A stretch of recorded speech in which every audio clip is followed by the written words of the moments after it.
정신의학자 강훈구의 마음의 길. 극우의 중독 유튜브 문화 생태계의 황소개구리. 생태계는 상호작용하는 유기체들과 또 그들과 서로 영향을 주고받는 주변의 무생물 환경을 묶어서 부르는 말이다. 생물뿐만 아니라 사람이 만들어낸 것들도 서로 간에 또는 주변 환경과 상호작용하면서 존재하면 비유적으로 생태계라 한다. 예컨대 기업들도 생태계를 이루고 문화적 콘텐츠들도 생태계를 이룬다. 균형 잡힌 생태계에는 여러 종의 생물들이 살고 있다. 어떤 종들은 같은 공간에서 생태적 지위, 즉 니치를 놓고 경쟁하고 어떤 종들은 같은 공간에서 서로 필요한 것을 주고받으며 공생한다. 어떤 종들은 자기의 독특한 니치를 갖고 다른 종과의 경쟁 없이 환경과 교류하며 살아간다. 경영에서도 경쟁 없는 독특한 시장을 니치 마켓이라 한다. 니치가 겹치지 않는 두 종은 진화적으로 격리되어 있다. 인간이 살아가는 서식지와 멧돼지가 살아가는 서식지는 구분되어 있어서 사냥꾼이 아니라면 인간은 멧돼지를 신경 쓰지 않고도 살아갈 수 있었다. 그러나 환경이 변하면 각 종들이 살아가는 영역이나 종들 사이의 관계도 변한다. 인류를 특징짓는 끊임없는 환경 파괴, 즉 개발은 자연 생태계에 엄청난 변화를 가져왔다. 그 결과 어떤 야생동물들은 고유의 서식지를 잃고 다른 종의 영역을 침범하게 된다. 우리나라에서는 멧돼지가 도심에 출몰하고 다른 나라에서는 코끼리가 마을에 나타난다. 한 영역을 놓고 경쟁이 벌어지는 것인데 이 와중에 어떤 종은 멸종된다.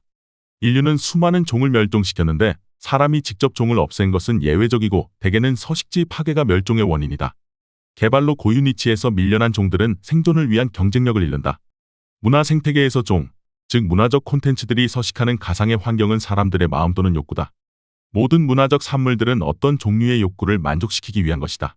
사람의 마음이라는 생태계는 나를 과시하고 싶은 욕구, 남을 엿보고 싶은 욕구, 남과 공유하고 싶은 욕구 등의 큰 영역들로 구성되는데 문화적 콘텐츠들은 이 영역들에서 자신의 니치를 찾는다.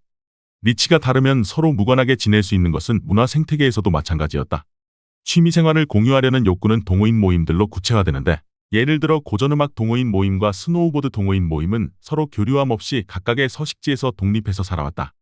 그러다가 나타난 유튜브는 문화 생태계에 등장한 괴물 같은 신종이다.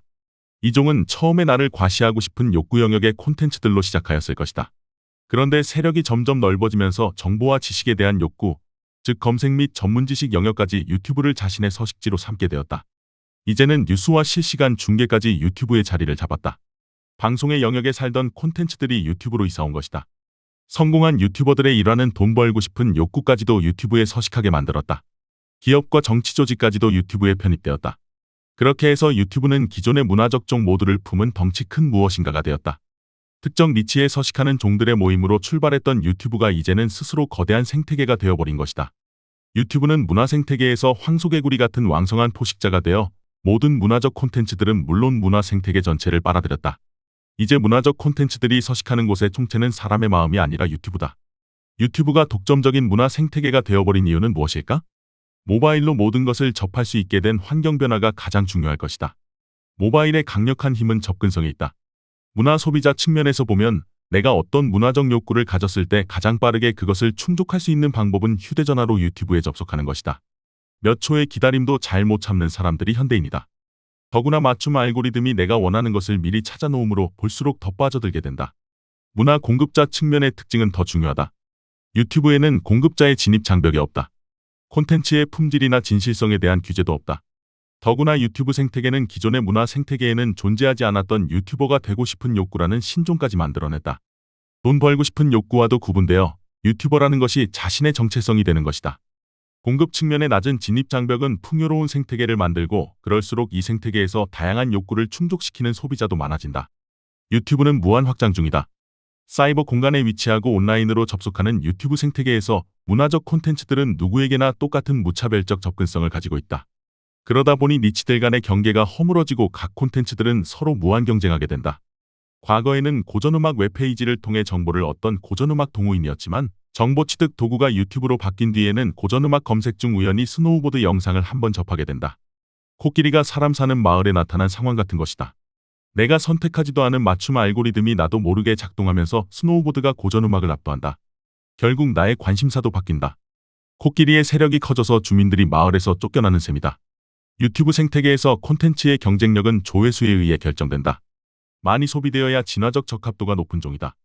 이런 조건에서는 극단적이고 혐오를 선동하는 콘텐츠가 경쟁력이 높다. 내용이 사실일 필요는 없고 자극적이기만 하면 된다. 이들은 정보나 뉴스에 대한 욕구의 영역에 서식하는 것이 아니라 분노와 혐오라는 인간의 원초적 본능 영역에 서식하기 때문이다. 인간의 분노와 혐오 본능은 저질 콘텐츠에 머물 곳과 먹을 것을 공급한다. 유튜브의 맞춤 알고리즘은 한번 클릭하면 계속 비슷한 것을 보여주므로 콘텐츠의 다양성은 보장되지 않는다. 이런 정보를 접하는 구독자들은 결국 분노와 혐오감을 동반한 확증 편향을 키우게 되고 확증 편향은 망상에 가까워진다. 인간성의 아름다움과 자연의 정교함을 이야기하는 콘텐츠는 극단과 혐오 콘텐츠와 겨루어서 경쟁력을 가질 수 없다. 거짓과 혐오가 잡초처럼 웃자란 유튜브 문화 생태계는 다양성을 잃고 황폐화된다. 생물계에서도 기업계에서도 문화계에서도 종다양성의 감소는 생태계 파괴를 알려주는 위험신호다. 글로벌 1등 기업의 독점은 지구촌 전체적으로 기업 생태계를 파괴하고 양극화를 일으킨다. 의학연구에서는 첨단을 내세운 일률적 연구기법의 독점으로 진짜 창의적인 풀뿌리 연구가 설 자리를 잃고 있다. 대중문화에서도 거대 자본이 뒷받침하는 지구적 아이돌의 화려함 아래 인디문화의 입지는 축소되고 있다. 유튜브는 특정 집단의 편향된 정보를 퍼뜨리는 강력한 경로가 됨으로써 우리의 정치 문화를 후퇴시키고 있다. 저질 콘텐츠는 유튜브 시대 이전에도 있었겠지만 증권업계 지라시나 그들만의 웹 등 제한된 생태계 안에서 널리 퍼지지 못하고 자기들끼리만 경쟁하였기 때문에 문화 생태계에 전반적인 영향을 미칠 수 없었다. 그런데 모든 사람에게 개방된 유튜브 생태계에서는 질 낮은 콘텐츠가 정신적으로 취약한 사람들을 낚으면서 널리 퍼져나간다. 집단적 광기는 대규모 군중동원 없이도 사이버 공간에서 자양분을 얻고 자란다.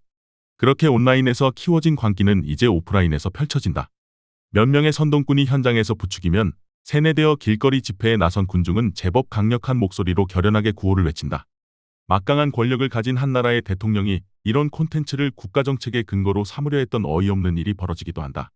유튜브가 처음 등장했을 때 이런 괴물로 자라게 될 것을 예측한 사람은 없었을 것이다.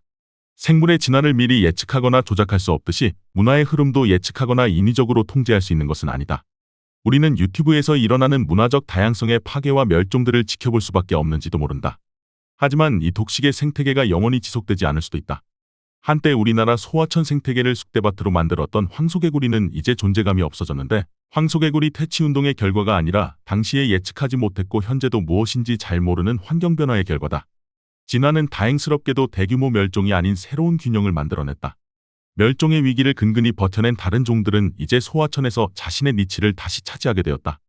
유튜브라는 절대강자도 문화적 콘텐츠들이 전파되는 더 새로운 생태계가 등장하면 경쟁력을 잃을 것이다. 자랑질 종들은 이미 인스타그램이나 틱톡으로 옮겨간 것 같은데 혐오 선동이라는 생태계 파괴종은 어떻게 될지 지켜봐야 할 것이다. 더 칼럼니스트